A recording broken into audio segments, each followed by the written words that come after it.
Bismillahirrahmanirrahim. Assalamualaikum warahmatullahi wabarakatuh. Perkenalkan, nama saya Muhammad Ali Rahman. Saya salah satu mahasiswa STAIN Majene, jurusan Usuluddin Adab dan Dakwah. Saya mengambil prodi Ilmu Al-Quran dan Tafsir. Pada kesempatan kali ini di YouTube saya akan membahas salah satu materi manajemen Qur'ani, yaitu dengan judul Syakhsiyah Idariyah, pribadi yang unggul. Baik teman-teman, apa saja sih yang menjadi kategori atau kriteria dalam Syakhsiyah Idariyah ini atau pribadi yang unggul? Jadi seperti di slide yang ada saya tampilkan, itu ada 6 kriteria yang menjadi pribadi unggul atau yang termasuk dalam kategori Syakhsiyah Idariyah. Yang pertama itu ada khalifah, kemudian yang kedua rabbani, ketiga ribiyun, keempat hawariyun, kelima muhsin, dan yang terakhir itu ada sabiqunal khairat. Jadi apa yang dimaksud dengan keenam ini saya akan menjelaskan satu persatu. Kita masuk di pembahasan yang pertama, yaitu khalifah. Apa yang dimaksud dengan khalifah? Sebagaimana dalam firman Allah Subhanahu wa taala dalam Quran surah Al-Baqarah, dan ingatlah ketika Tuhanmu berfirman kepada para malaikat, aku hendak menjadikan mereka khalifah di muka bumi. Mereka berkata, apakah engkau menjadikan orang yang merusak dan menumpahkan darah di sana, sedangkan kami bertasbih memujimu dan mensucikan namamu. Lalu Allah Subhanahu wa taala berfirman, sungguh aku mengetahui apa yang tidak kamu ketahui. Dari penjelasan ayat Al-Quran surah Al-Baqarah ayat 30 ini, kita bisa mengambil kesimpulan khalifah itu berasal dari kata khulafa, yang berarti belakang atau kemudian. Khalifah juga berarti pemimpin. Disebut khalifah karena menggantikan orang lain. Sedangkan menurut Ibnu Ishaq, khalifah di muka bumi berarti orang yang mendiami dan yang memakmurkan bumi. Makna khalifah yang dikaji di surah Al-Baqarah menjelaskan bahwa manusia itu khalifah di muka bumi. Jadi khalifah merupakan identitas manusia yang hidup di permukaan bumi. Semua manusia yang ada di muka bumi ini adalah khalifah yang mendapat amanah tertentu dari Allah yang kelak akan dipertanggungjawabkan di akhirat. Kemudian dalam Quran surah Shad ayat 26, Allah Subhanahu wa taala berfirman yang artinya, wahai Daud, sesungguhnya engkau kami jadikan khalifah, penguasa di muka bumi, maka berilah keputusan di antara manusia dengan adil, dan jangan engkau mengikuti hawa nafsu, karena akan menyesatkan engkau dari jalan Allah. Sungguh orang-orang yang sesat dari jalan Allah akan mendapat azab yang berat karena melupakan hari perhitungan. Jadi pada ayat yang kedua ini, kata khalifah disebutkan dalam konteks hukum dan politik. Khalifah yang pertama, khalifah sebagai identitas manusia di muka bumi. Jadi istikhlaf, kekhalifaan menjadi pola hubungan antara manusia dengan alam dan pola hubungan manusia dengan sesama. Berdasarkan Quran surah Al-Baqarah ayat 30, bahwa struktur sosial terdiri dari manusia, alam, hubungan ma'nawiyah antara manusia dengan alam, dan hubungan manusia dengan manusia. Lalu kemudian konsep istikhlaf menegaskan adanya 4 pihak untuk mencapai kesempurnaan struktur sosial. Sebab istikhlaf mengkehendaki adanya mustakhlif, mustakhlaf, dan mustakhlaf alaih, serta hubungan istikhlaf antara 4 unsur itu. Karena tidak mungkin terwujud istikhlaf tanpa adanya mustakhlif, yaitu Allah Subhanahu wa taala. Kemudian khalifah menurut fuqaha diartikan sebagai kepemimpinan umum baik dalam urusan dunia dan agama, sebagaimana yang dilakukan yaitu menegakkan agama dan mengendalikan dunia dengan agama. Sebagaimana sabda Nabi bahwa Bani Israel dipimpin tasuhum para nabi. Setiap kali nabi itu wafat maka diganti oleh nabi yang lain. Setiap kali nabi itu wafat maka diganti oleh nabi yang lain, dan tidak ada nabi setelah aku, yang ada adalah khulafa. Sedangkan ulil amri ialah para pemimpin politik, umara dan ulama. Khilafah berbeda dengan kerajaan atau kekaisaran yang mengesankan sikap otoriter dalam memimpin. Kekuasaan khalifah dibangun di atas dasar kebebasan, persamaan keadilan, dan partisipasi masyarakat.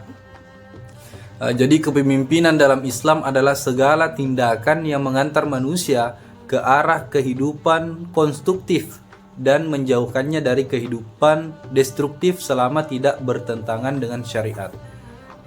Dalam literatur Islam bahwa yang dikehendaki Islam dengan kepemimpinan itu adalah terciptanya kesadaran rakyat untuk melestarikan kehidupan agama dan kesejahteraan duniawi. Adapun kepemimpinan Islam menurut Ibnu Taimiyah itu berfungsi untuk iqamatu al-dini wa iqamatu ma la yaqumu al-dinu illa bihi min amri dunyahum.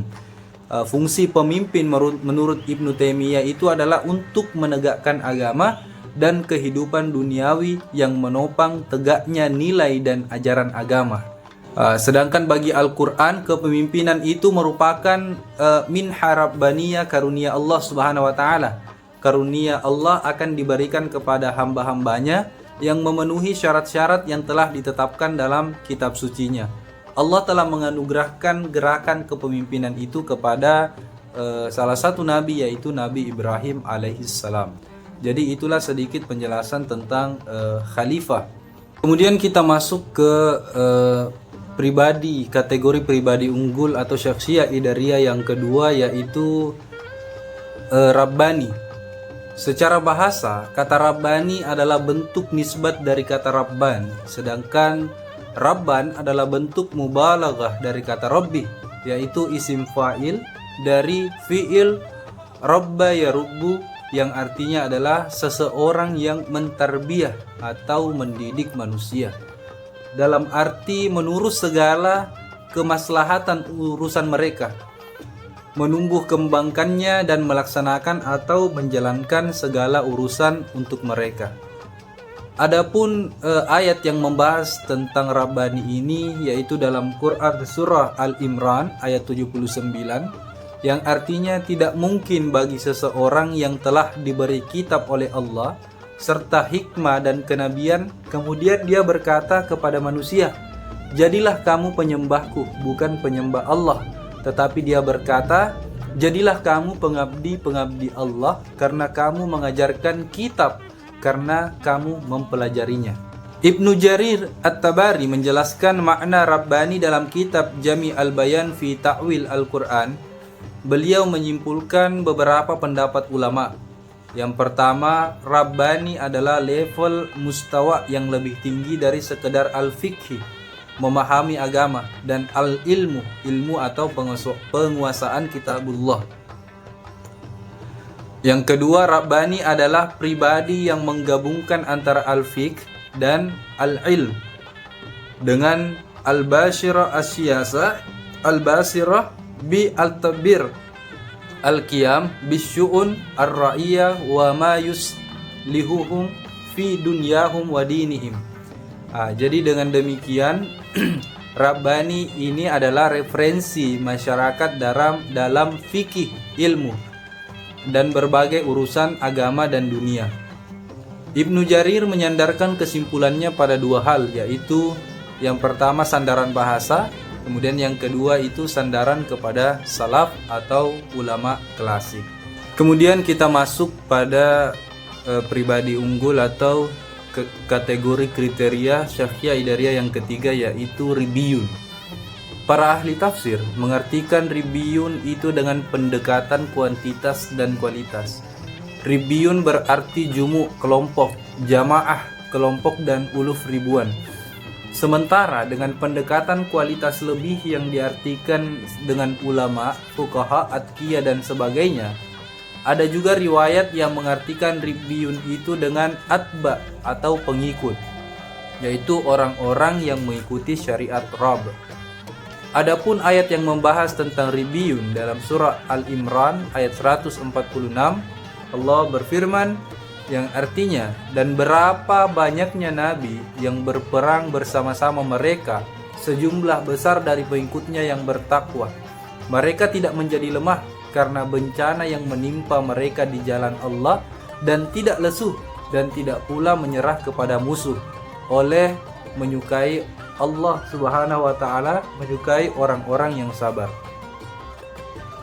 Dan tidak lain ucapan mereka hanyalah doa, ya Tuhan kami, ampunilah dosa-dosa kami dan tindakan kami yang berlebihan dalam urusan kami, dan tetapkanlah pendirian kami dan tolonglah kami terhadap orang-orang kafir.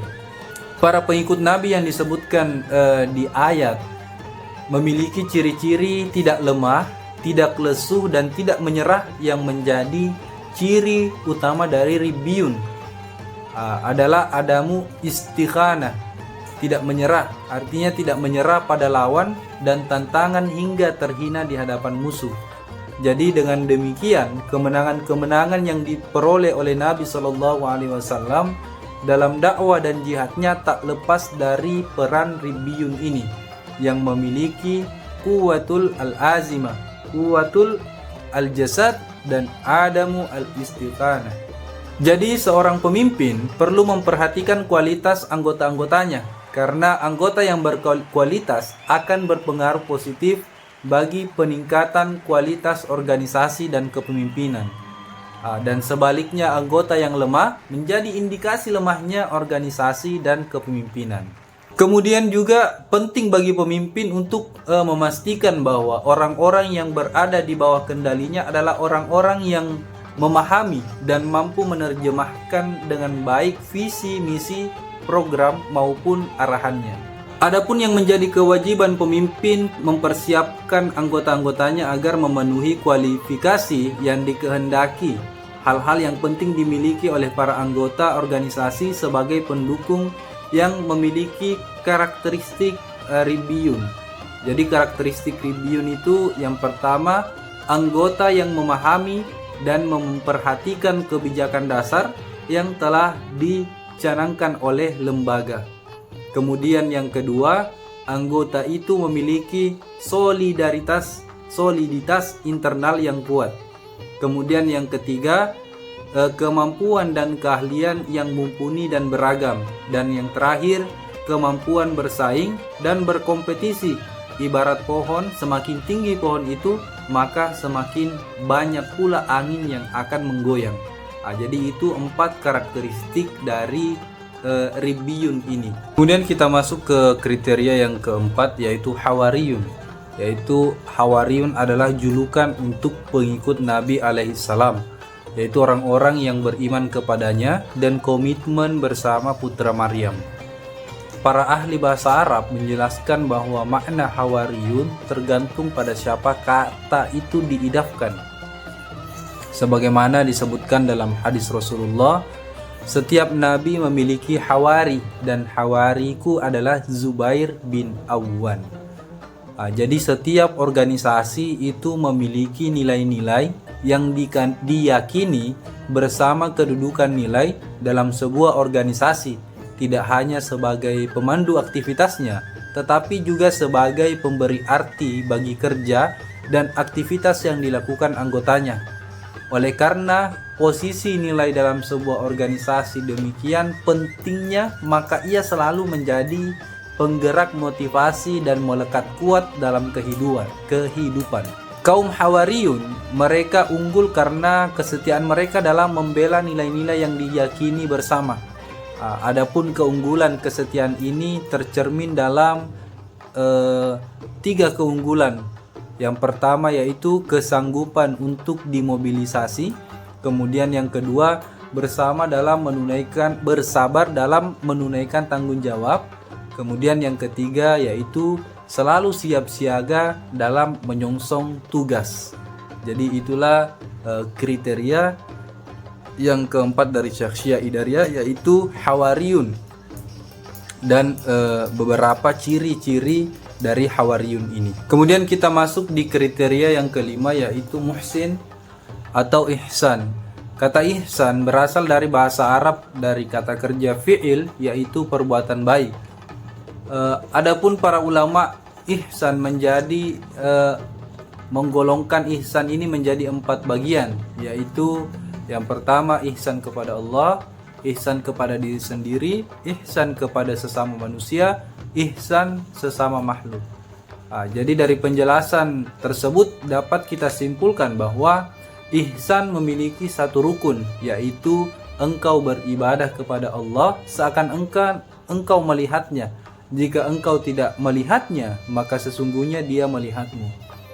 Hal ini berdasarkan hadis yang diriwayatkan dari Umar radhiyallahu anhu dalam kisah jawaban Nabi kepada Jibril ketika ia bertanya tentang ihsan. Maka Nabi Shallallahu Alaihi Wasallam menjawab, engkau beribadah kepada Allah seakan-akan engkau melihatnya. Maka bila engkau tidak melihatnya, sesungguhnya Allah melihatmu. Adapun tingkatan ihsan yang mustahab atau dianjurkan di dalam beribadah terhadap Allah mempunyai 2 bagian, yaitu yang pertama adalah tingkatan muraqabah. Artinya seseorang yang beramal selalu sadar diawasi dan diingat oleh Allah dalam setiap kegiatannya. Kedudukan muraqabah ini yakni ketika seseorang tidak sanggup memperhatikan sifat-sifat Allah. Dia hanya percaya bahwa Allah selalu memandangnya. Jadi itu tingkatan yang pertama. Kemudian ada tingkatan yang kedua, yaitu musyahadah. Inilah kedudukan yang makin tinggi dari yang pertama, yakni seseorang selalu mengingat sifat-sifat Allah dan menggabungkan segala kegiatannya dengan sifat-sifat tersebut. Kedudukan musyahadah ini, seseorang beribadah terhadap Allah seolah-olah dia memandangnya. Jadi perlu ditegaskan bahwa yang dimaksud di sini bukanlah memandang zat Allah, namun memandang sifat-sifatnya. Tidak seperti kepercayaan orang-orang sufi yang mereka anggap dengan kedudukan musyahadah, yaitu memandang zat Allah. Ini tentu merupakan larangan. Yang dimaksud ialah mengingat sifat-sifat Allah, yaitu dengan mengingat pengaruh sifat-sifat Allah bagi makhluk. Ketika seseorang hamba telah mempunyai ilmu dan kepercayaan yang erat kepada sifat-sifat Allah, dia akan mengembalikan seluruh tanda kekuasaan Allah pada nama-nama dan sifat-sifatnya. Dan inilah kedudukan tertinggi dalam tingkatan ihsan ini. Kemudian kriteria yang terakhir yaitu sabiquna bil khairat, yaitu adalah golongan orang-orang yang lebih dahulu dalam berbuat kebaikan, yaitu orang-orang yang kebaikannya amat banyak dan amat jarang berbuat kesalahan. Kualitas sabiqun adalah kualitas tertinggi sehingga ia didekatkan oleh Allah dengan dirinya. Sabiqun itu adalah orang yang mampu mengelola daya pikirnya, cita rasanya dan selera hingga ambisi-ambisinya. Yang dipikirkan hanyalah yang terbaik. Cita rasa dan seleranya adalah yang terbaik. Ambisi-ambisinya adalah yang terbaik menurut Allah Jalla Jalalah. Mereka adalah para juara, mengalahkan orang-orang yang pertengahan atau muqtasyid dan orang-orang yang menzalimi diri sendiri, zalimun di nafsi. Di dalam mengelola dirinya, sabiqun memiliki resep agar tetap tampil sebagai juara dan bersemangat meraih derajat muqarrabun atau orang-orang yang didekatkan. Adapun resep itu adalah yang pertama ikhlasu al-niyah, niat yang ikhlas. Jadi harus diawali dengan niat yang ikhlas. Kemudian yang kedua hubbul khairah wa ahli khairah, cinta kebaikan dan cinta orang yang baik. Kemudian yang ketiga, Allah tidak memerintahkan suatu kebaikan kepada hambanya tanpa motivasi. Jadi selalu ada motivasi di balik perintah-perintah kebajikan. Kemudian yang keempat, Allah tidak membebani manusia di luar batas kemampuan hambanya. Jadi mereka selalu berpikir bahwa Allah tidak membebani manusia kecuali memang manusia itu mampu. Kemudian yang kelima, Allah tidak meminta manusia suatu pekerjaan yang sulit hingga kesulitan itu melampaui batas keinginannya. Kemudian yang keenam, asyura bi al-fauzi inda fil khairah, merasa bergantung bila berbuat baik. Kemudian yang ketujuh, asyur bil khusran inda fawati al khair, merasa rugi bila meninggalkan kebaikan. Dan yang kedelapan atau yang terakhir, al-iqtida bil al-akhyar, meneladani orang-orang yang baik. Jadi itulah 8 motivasi atau cara untuk dalam menggapai sabiquna bil khairat. Jadi itulah sedikit materi tentang syakhsiyah idariyah atau pribadi yang unggul yang bisa saya sampaikan. Jika ada kesalahan atau ada sesuatu yang tidak dipahami, silahkan teman-teman yang menonton tinggalkan jejak di YouTube saya di kolom komentar. Dan jangan lupa like dan share untuk menambah keilmuan meskipun hanya sedikit. Saya harap ilmu ini bisa menjadikan kita sesuatu pribadi yang unggul. Baiklah teman-teman, itulah sedikit materi dari saya. Semoga menjadi keberkahan bagi kita semua dan menambah keilmuan kita semua. Saya pamit undur diri. Saya Muhammad Ali Rahman. Salam satu rasa, salam satu bangsa, karena kita Indonesia. Assalamualaikum warahmatullahi wabarakatuh.